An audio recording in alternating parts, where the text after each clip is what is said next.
11 సంవత్సరాలు పూర్తి చేసుకున్న సందర్భంగా నరేంద్ర మోడీ గారి నాయకత్వంలో మనకు ఒకటి గుర్తుంచుకోవాలమ్మా, గతంలో ఎంతోమంది ప్రధానమంత్రులు వచ్చారు. ఎప్పుడో ఇంద్రమ్మ గుడిసెలు కట్టించింది, గుడిసెలకు ఇచ్చిందని చెప్పి చెప్పుకుంటారు. దాంతోపాటు ఎప్పుడో ఎన్టీ రామారావు ఆ గుడిసెల్ని తీసి ఏదో 2 రూపాయల కిలో బియ్యం ఇచ్చుకుంటారని చెప్తున్నాం మనం. కానీ నరేంద్ర మోడీ 11 సంవత్సరాల ఏం చేశాడో ఒక 2 నిమిషాలు మీకు వివరిస్తానమ్మా. నరేంద్ర మోడీ కేవలం ఆలోచించలేదమ్మా, నరేంద్ర మోడీ కనబడకపోతుండే. ఇలా తెల్ల బల్బు ఇస్తుంది నరేంద్ర మోడీ, ఇంట్లో సిలిండర్ ఇస్తుంది నరేంద్ర మోడీ, దాని మీద బియ్యం ఇస్తుంది నరేంద్ర మోడీ, ఇంట్లో బాత్రూమ్ ఇస్తుంది నరేంద్ర మోడీ, బాత్రూమ్కు మోరి కడుతుంది నరేంద్ర మోడీ, మోరికి సిమెంట్ రోడ్ వేస్తుంది నరేంద్ర మోడీ, సిమెంట్ రోడ్డుకు ఈ యొక్క పోల్ కడుతుంది నరేంద్ర మోడీ, ఆ పోలుకు పక్కన నల్లా పెడుతుంది నరేంద్ర మోడీ. అంటే నరేంద్ర మోడీ గారు మన నిత్య జీవితంలో ఏవి కావాలో అవన్నీ కూడా ఇస్తున్నారు. కాబట్టి మీరు అర్థం చేసుకోవాల్సిన అవసరం ఉందమ్మా. మన కోసం పుట్టినోడు దగ్గర దగ్గర 15 సంవత్సరాలు ఒక రాష్ట్ర ముఖ్యమంత్రిగా ఉన్నాడు. ఇప్పుడు 11 ఒక దేశ ప్రధానమంత్రి. సొంత బ్యాంక్ అకౌంట్ లేదమ్మా, సొంత ఇల్లు లేదమ్మా, ఆయన కాస్తంటే లేదు, ఎవరు లేదు.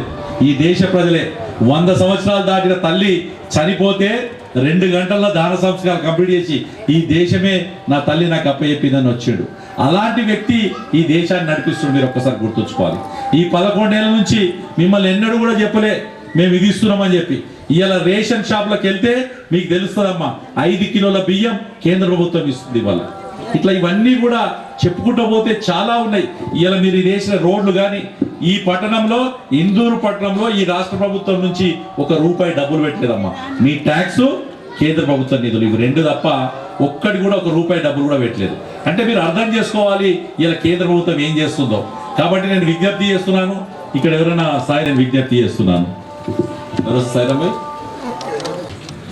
భారతదేశ ముద్దుబిడ్డ, మరి దాంట్లో భాగంగానే మనం ఈరోజు ఇంత గర్వంగా జీవిస్తున్నామంటే అది మన నరేంద్ర మోడీ ప్రధానమంత్రి గారి పుణ్యంతో మనం ఈరోజు మన భారతదేశంలో మనం కాలర్ ఎగిరేసుకొని జీవిస్తున్నాం.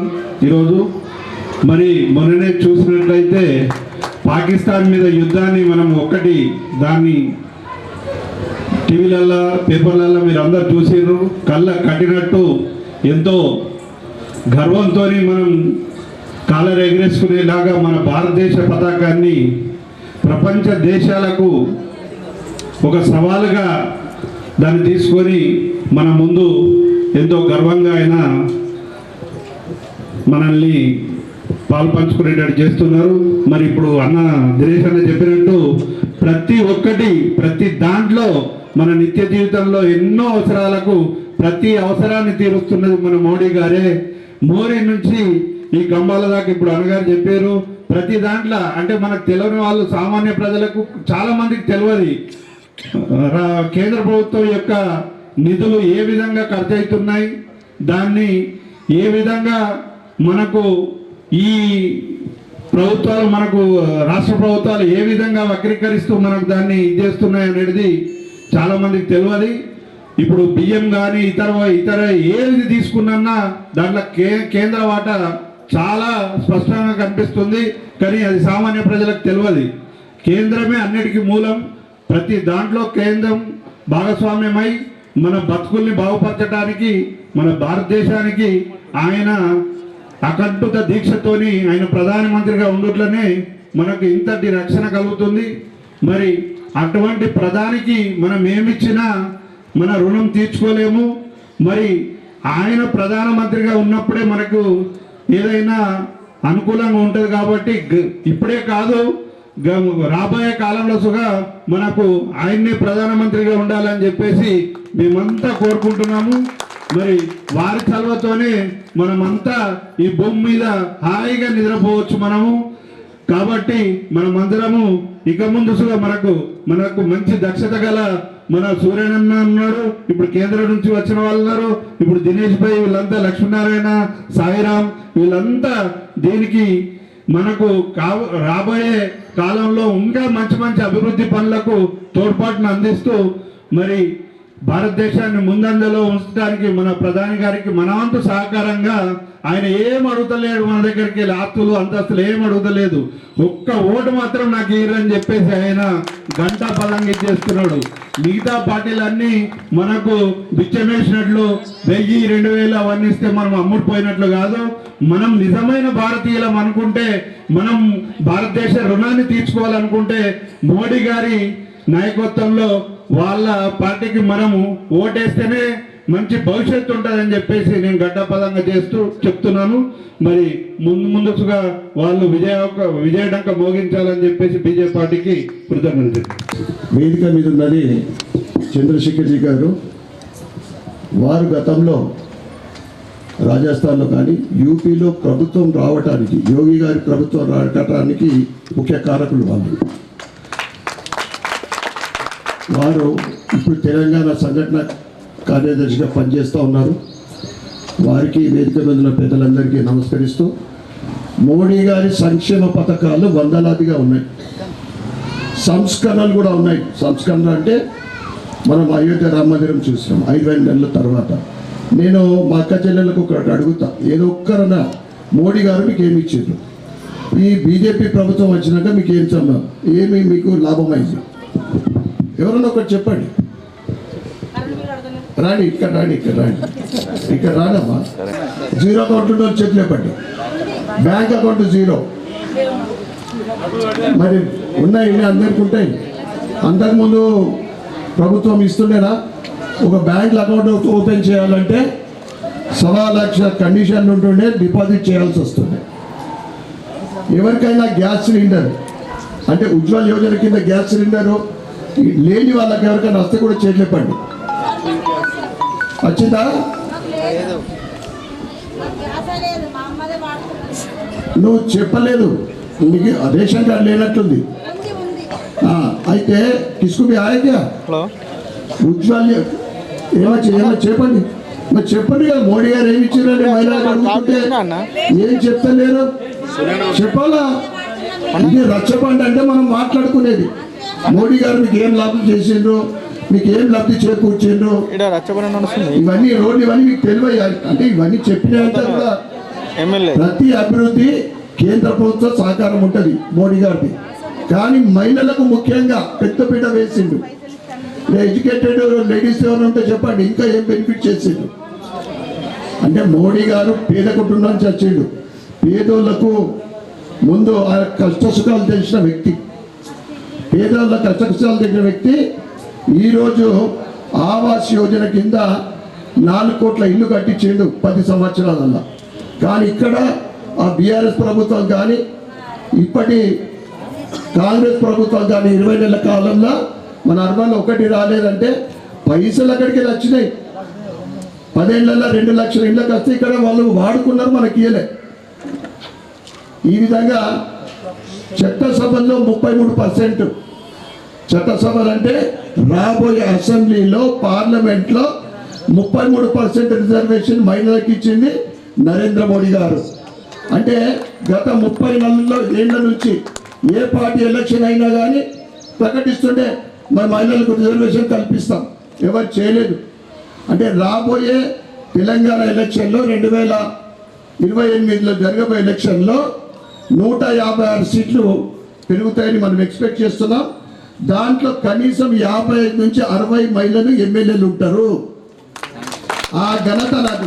మహిళలకు ముఖ్యంగా ఆవాస్ యోజన కింద ఇల్లు కట్టేయడం జరిగింది, ఇంట్లో కరెంట్ వచ్చింది. ఆయన ద్వారానే హర్ ఘర్ జల్, నల్లా కూడా స్వచ్ఛ భారత్ కింద టాయిలెట్స్.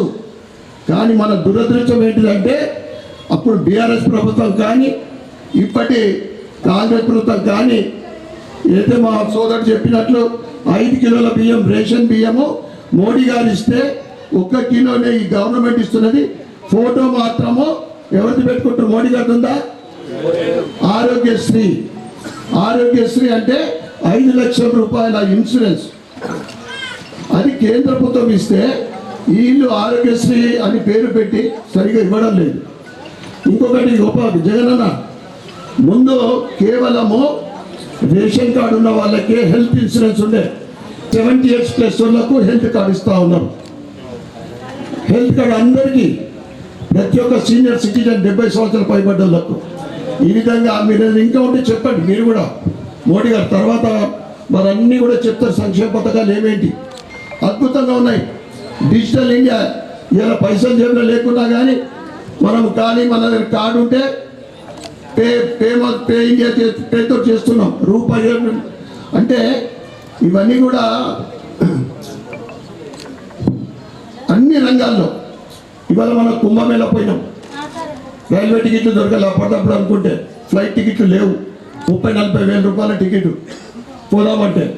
ఇవాళ రాత్రికి అనుకున్నాం, పొద్దుగాలు వెళ్ళాం, 15 గంటలల్లా కుంభమేళ చేరినాం.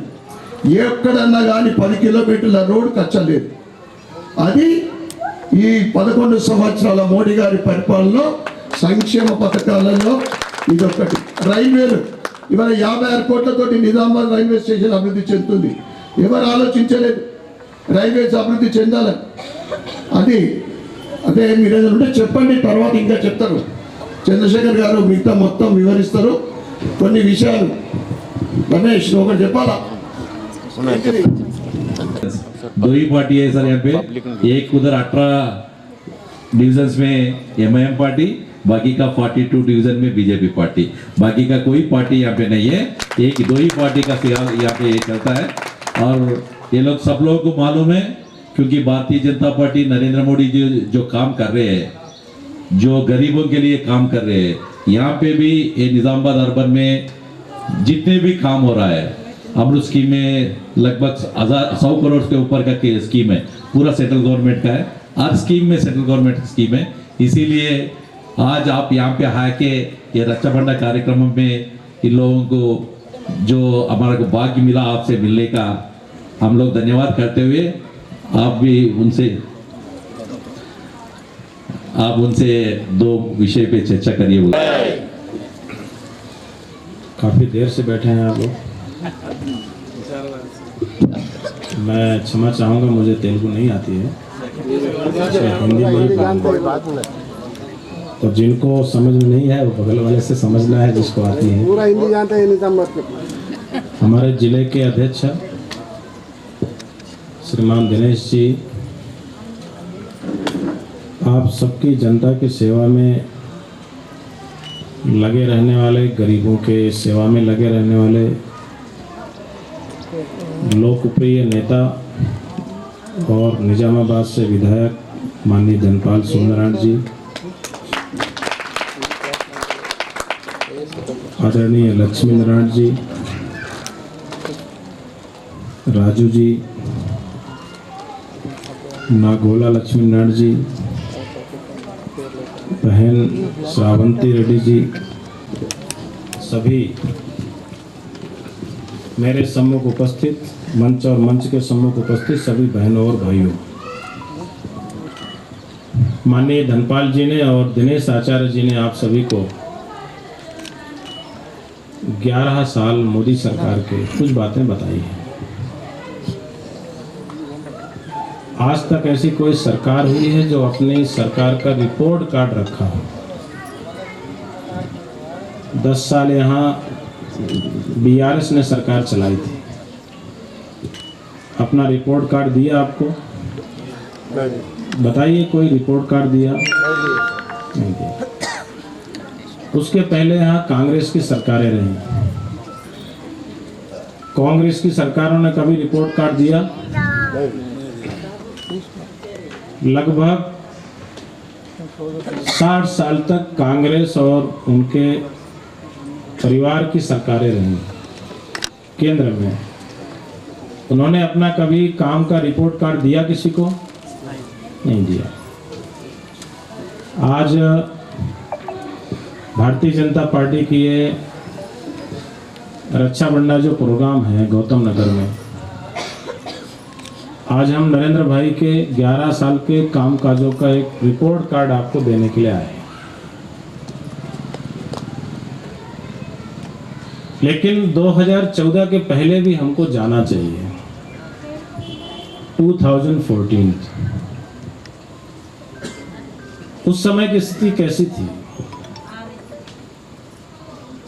देश में पॉलिसी पैरालिसिस था, कहीं विस्फोट होता था, कहीं दंगे होते थे, रेलवे स्टेशन में एक आवाज आती थी, लावारिस वस्तु को ना छुए। सीमाओं पर कभी सैनिक मरते थे। अंतर्राष्ट्रीय स्तर पर हमारा स्वाभिमान गिर रहा था। कहीं नदी के नाम से विवाद, कहीं भाषा के नाम से विवाद, कहीं बोडो, कहीं नगा, कहीं कुकी, कहीं नक्सलाइट, कहीं आतंकवाद, कहीं आलिया, मालिया, जमालिया, रफालिया, ये कुछ भी करते थे। कहीं दुर्गा यात्रा निकल रही हो, गणेश पूजा हो रही हो, तो भी होता था, गड़बड़ होती थी। 2014 की पहली सरकार में 12 लाख करोड़ के घोटाले हुए थे। कितने लाख करोड़ के घोटाले हुए थे? आप सभी ने, जिन्होंने गुजरात को मॉडल राज्य बनाया था, ऐसे श्री नरेंद्र मोदी जी को देश का प्रधानमंत्री बनाया। और आज अगर हम कहें कि 11 साल में आज हम दुनिया की चौथी इकोनॉमी है, आज हम दुनिया के ताकतवर देश है, तो इसके लिए नरेंद्र भाई मोदी का अभिनंदन करना चाहिए। उस समय मुद्दे दूसरे होते थे, 2014 के बाद मुद्दे बदल गए। आपको लगे कि मोदी जी ने 11 साल में कौन कौन से काम किए, तो हमने कभी नहीं देखा होगा कि किसी पीएम ने झाड़ू उठाया। देश की गंदगी समाप्त के लिए जब पीएम ने झाड़ू उठाया तो सीएम ने झाड़ू उठाया, फिर डीएम ने झाड़ू उठाया और गंदगी मुक्त भारत का संकल्प पूरा होने लगा। आज मैं अगर आपके सामने एक छोटा रिपोर्ट कार्ड रखूं, तो आज अभी सूर्यनारायण जी कह रहे थे 81 करोड़ लोगों को मुफ्त राशन कौन दे रहा है?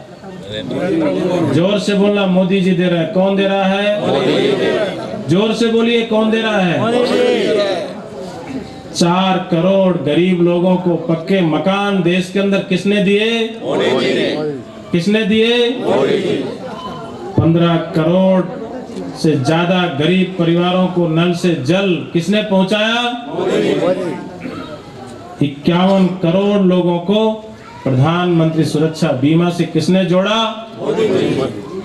आपको लगे तो जोर से बोला करो, तालियां भी बजा दिया करो। स्वनिधि योजना के अंतर्गत 68 लाख रेहड़ी पटरी, कोई चाय, कोई फूल माला बनाने वालों के लिए 68 लाख लोगों को ऋण किसने दिया? मोदी जी ने दिया, बिना जमानत का ऋण दिया। मैं अगर कहूं कि देश के अंदर किसानों को किसान सम्मान निधि कौन दे रहा है? मोदी जी दे रहे हैं। बहुत सारी चीजें मेरे पास अभी है, बताने के लिए है। वो 5 बातें कौन सी है? तो पहली बात है जो सबसे इंपॉर्टेंट है, हो सकता है आपको पसंद ना हो, मैं इसलिए कह रहा हूं कि मैंने तेलंगाना में उस चीज की फीलिंग की, लेकिन आप पसंद कर रहे हैं, आपकी पीढ़ियों के लिए आप पसंद कर रहे हैं। और वो सबसे बड़ी बात है कि मोदी जी ने 11 साल में सबसे ईमानदार और निर्णायक सरकार दी, इसलिए मोदी जी का अभिनंदन करना। मैं यहाँ बैठे हुए सबको चुनौती देकर कहता हूं कि 11 साल में नरेंद्र भाई मोदी और उनकी सरकार पर एक भ्रष्टाचार का आरोप आप लगा सकते हैं क्या? आपको फिर कैसी सरकार चाहिए? ईमानदार सरकार चाहिए कि भ्रष्टाचारी सरकार चाहिए? जोर से बोलो, कैसी चाहिए? आज बीआरएस के लोगों में परिवार एंड लिमिटेड कंपनी में झगड़ा किस बात का हो रहा है? किस बात का पैसा हो रहा है? झगड़ा हो रहा है वहां पैसे के कारण। मोदी जी ने ईमानदार सरकार दी। मोदी जी निर्णय किए हैं जिसकी हम कल्पना नहीं कर सकते, और इसलिए निर्णय भी कैसे कैसे हुए हैं आप भी नहीं सोच सकते हैं जी। आपको ध्यान होगा, पहले आपको अपनी माँ है क्या नहीं जाना पड़ता। ऐसे कम से कम 1,500 निर्णय जो देश के हित में नहीं थे, जनता के हित में नहीं थे, जो गरीब के कल्याण में थे, वो किसने किए? मोदी जी ने किए। इसलिए पहला है ईमानदार और निर्णायक सरकार। दूसरा है बेसिक इंफ्रास्ट्रक्चर। हमारे देश के अंदर सड़कों की हालत कैसी थी? Road connectivity, air connectivity, fibre connectivity, space technology, defence technology, मैं अगर कहूं तो देश में आईआईटी के भी काम निर्धारित नहीं थे। देश के नवरत्न थे, उनके भी काम का ठीक से डिस्ट्रीब्यूशन नहीं था। और इसलिए 100 साल के ताकतवर हिंदुस्तान की आधारशिला किसने रख दी है? मोदी जी ने रख दी है। आपको दिखने लगा है, देश भर के अंदर दिखने लगा है बेसिक इंफ्रास्ट्रक्चर। एक तीसरी बात है सबसे ज्यादा गरीब कल्याण। सबसे ज्यादा गरीब कल्याण किसने किया? मोदी। बताओ, घर किसके पास नहीं था? घर किसके पास नहीं था? टॉयलेट किसके पास नहीं था? जनधन अकाउंट किसका नहीं खुला था? शुद्ध पेयजल किसको नहीं मिलता था? हर घर में टॉयलेट किसके पास नहीं था? गैस चूल्हा किसके पास नहीं था? आपको ध्यान होगा कि आपकी आंखों के सामने 2014 के पहले लोग डिब्बा लेकर के टॉयलेट के लिए सड़कों के किनारे जाते थे। बताओ किसको किसको याद है? सबको याद। हमारी माँ, बहन, बेटी को बीमारी हो जाती थी क्योंकि अंधेरे की प्रतीक्षा करनी पड़ती थी उसको। आज आपको पूरे देश में कहीं दिखाई पड़ता है? लगभग 12 करोड़ से ज्यादा घरों तक टॉयलेट बना करके गंदगी मुक्त भारत का एक नया संदेश किसने दिया है? तो नरेंद्र भाई मोदी ने दिया है। और इसलिए हर व्यक्ति का जनधन अकाउंट, आप पैसा कहाँ रखते थे पहले? ध्यान है किसी को अपना पैसा कहाँ रखते थे? आप मुझे मत बताओ, लेकिन ये पता था कि कोई राइस के डब्बे में रखता था, कोई लकड़ी में रखता था, कोई छुपा के रखता था। केवल धनपाल जी जैसे लोग बैंक में रखते थे। आप कुछ प्रमुख लोग जैसे बैंक में रखते होंगे जो सामने लोग बैठे हैं, लेकिन देश के 54 करोड़ लोगों का बैंक अकाउंट नहीं था। आज लगभग उसमें 98% लोगों का बैंक अकाउंट हो गया। ये मोदी जी की देन है। लोग भ्रष्टाचार करते थे, उसके कारण हर घर तक टॉयलेट, हर घर तक गैस चूल्हा। किसने किसने अपने घर में अपनी माँ, दादी को चूल्हे में रोटी पकाते हुए देखा? ध्यान है किसी को? आपको अच्छा खाना देने के चक्कर में उसकी आंखों में आंसू आते थे। आज ऐसा कोई घर है जिसके घर में गैस चूल्हा ना हो? हर घर तक गैस चूल्हा किसने पहुंचाया? किसने पहुंचाया? बोलो, जोर से बोलो, किसने पहुंचाया? बहनों को धुएं से निजात किसने दिलाई? इस बात को समझने की आवश्यकता है। इसलिए सर्वाधिक गरीब कल्याण किसने किया? मोदी जी ने किया। एक चौथी बात है, वो है सुरक्षित हिंदुस्तान। आज दुनिया के हम सबसे सुरक्षित देश है। हमारे पड़ोस में पाकिस्तान की स्थिति कैसी है? अफगानिस्तान की स्थिति क्या हो गई? हमारी आंखों के सामने बांग्लादेश कैसा हो गया? श्रीलंका और नेपाल के अंदर डेमोक्रेसी खत्म हो गई। दुनिया के आसपास के 10-15 देशों में और हो गई। अभी कुछ लाइन में लगे हैं, थोड़ा बहुत जो बच रहा है उसको अमेरिका भी ठिकाने लगा रहा है। आज हम दुनिया के सुरक्षित देश है। आपने 11 साल में देखा होगा 233 डिस्ट्रिक्ट में नक्सलाइट था। आज देश से नक्सलाइट समाप्त हो गया। 2-4 जिलों में केवल सांसें ले रहा है। ये किसकी देन है? ये मोदी जी की देन है। आप पहले रेलवे स्टेशन में आवाज सुनते थे, कोई लावारिस वस्तु को ना छुए, कहीं सुनाई पड़ती? अब आप कभी विस्फोट देखते थे? रोज विस्फोट होते थे ना? आपने केवल 3 घटनाएं सुनी होंगी, उरी की, पुलवामा की और हमारी आंखों के सामने अभी पहलगाम की।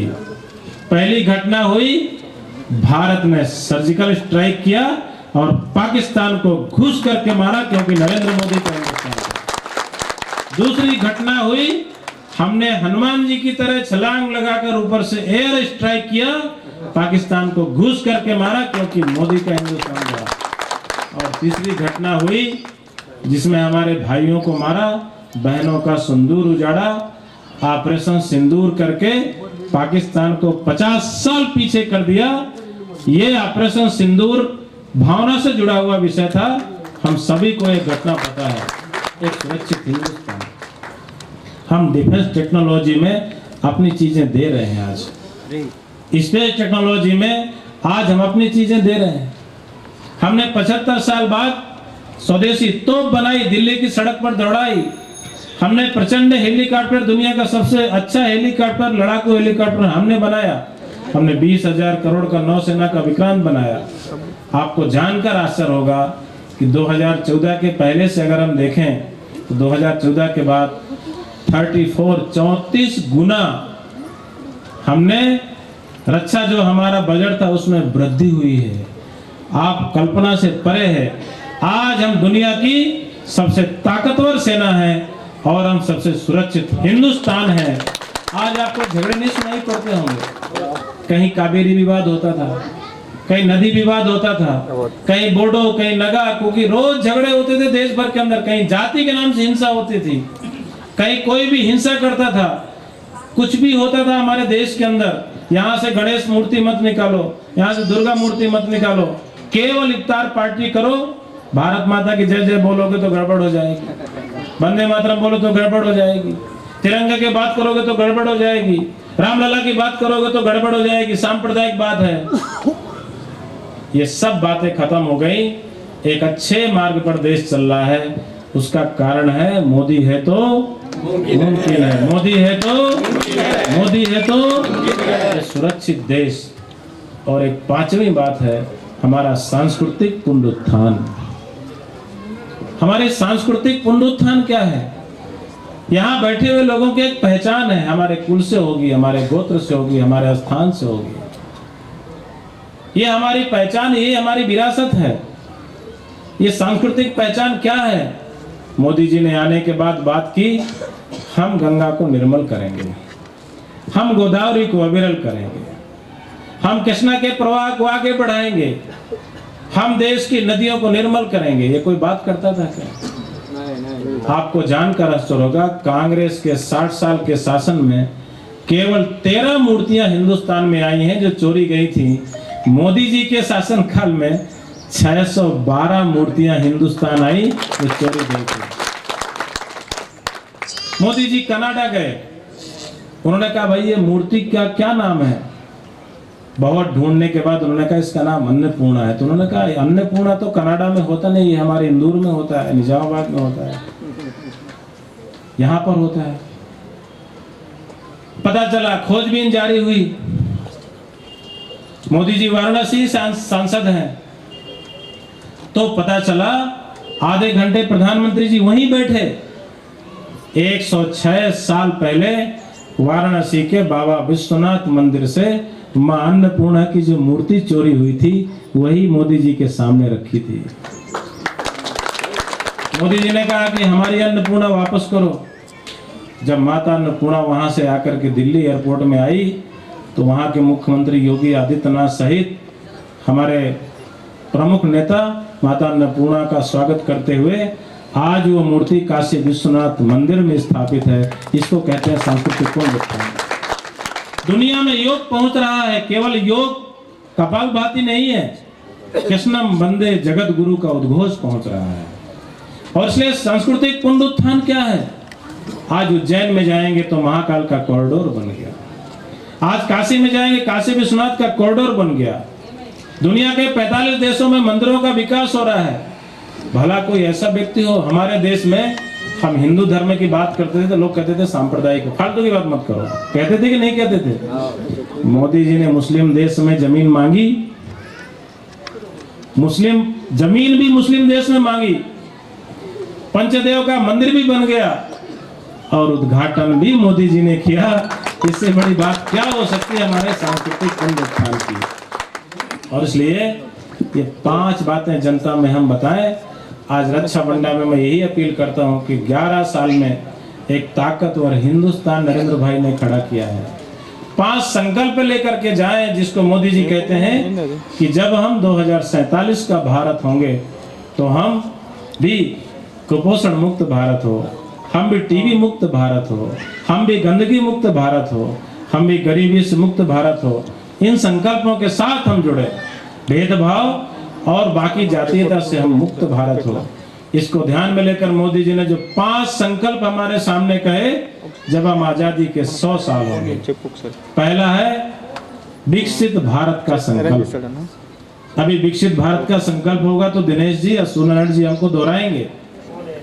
ये विकसित भारत का संकल्प क्या है? यहाँ बैठे हुए सभी प्रबुद्ध लोग हैं, माताएं बहनें हैं, बेटियां हैं। हम बहुत दिनों से सुनते आ रहे हैं, मैं भी जब पढ़ता था विकासशील देश विकासशील देश। कब तक हम विकासशील देश रहेंगे? आज दुनिया के हम 140 करोड़ हम देशवासी हैं। आज हम चौथी इकोनॉमी है, सबसे ताकतवर सेना है।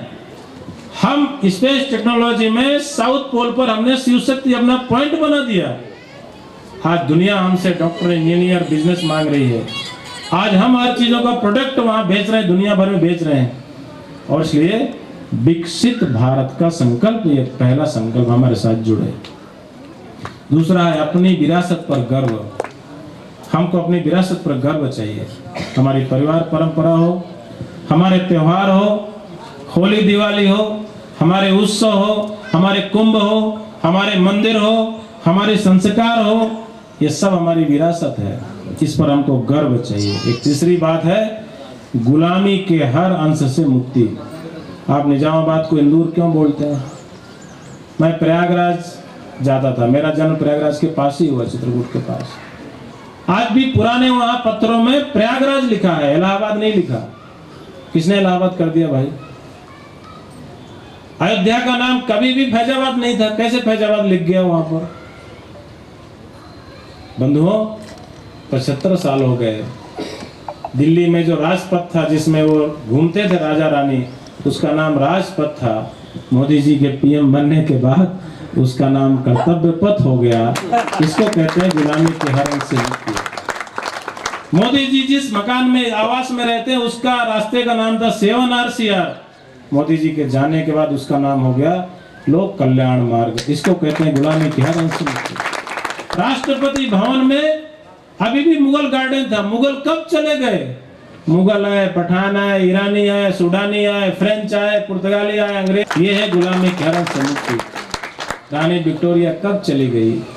लेकिन दिल्ली के उस मार्ग पर जो राष्ट्रपति भवन की ओर जाता है, वहां विक्टोरिया की मूर्ति लगी थी। 75 साल के बाद भी मोदी जी ने विक्टोरिया की मूर्ति हटाकर महान देशभक्त सुभाष चंद्र बोस की मूर्ति वहां लगा दी। ये है गुलामी के हर अंश से मुक्ति। आप अपने मस्तिष्क से भी गुलामी की चीजें निकाल दीजिए।